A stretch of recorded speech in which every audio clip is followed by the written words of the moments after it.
രാവിലെ എണീറ്റപ്പോൾ തന്നെ വീട്ടിലേക്ക് കുറച്ച് സാധനങ്ങളൊക്കെ സെറ്റ് ചെയ്യാൻ വാങ്ങിന്. അപ്പം അതൊക്കെ റെഡിയാക്കാന്ന് വിചാരിച്ചിരുന്നു ആദ്യം മുതൽ. അത് വെക്കേണ്ട അടുത്തൊക്കെ വെച്ചിട്ട് പിന്നെ കുറച്ച് നേരം അതൊക്കെ നോക്കി നിന്ന് ഈ സാധനങ്ങളൊക്കെ ഓൺലൈനിൽ എടുത്താണ്. അങ്ങനെ ആ പരിപാടിയൊക്കെ കഴിഞ്ഞപ്പം എൻ്റെ ഇത്താത്തൊക്കെ പോകാനുള്ള ടൈമായി.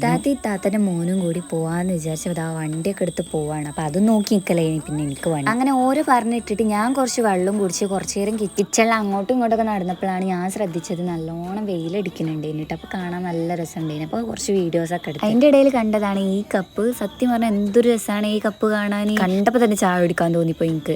വൈകുന്നേരം ആയപ്പോൾ 2 മുട്ടായും എടുത്ത് തിന്നിട്ടോ. കുറച്ച് കഴിഞ്ഞപ്പോൾ ഞാനും ഇക്കാക്കൻ്റെ കൂടെ ഒന്ന് ജിമ്മിലേക്ക് പോകാമെന്ന് വിചാരിച്ചേ. കയറി ഇരുന്നതേ എനിക്ക് ഓർമ്മ ഉള്ളേനു. അത്രക്കും സ്പീഡിലേനി പോയിനത്. അങ്ങനെ വെറും 5 മിനിറ്റ് കൊണ്ട് ഞങ്ങൾ ജിമ്മിലെത്തി. എനിക്ക് ആദ്യ ദിവസമായത് കൊണ്ട് തന്നെ എന്താ എങ്ങനെ ഒന്നൊരു പിടുത്തല്ലേനു കേട്ടോ. അങ്ങനെ നമ്മൾ ട്രെയിനർ കാര്യങ്ങളൊക്കെ പറഞ്ഞന്ന് കുറച്ചു നേരം വർക്കൗട്ടൊക്കെ ചെയ്ത് അവിടെ നേരെ വീട്ടിലേക്ക് പോയി. അപ്പോൾ ഇത്രയുള്ളൂ. Okay by.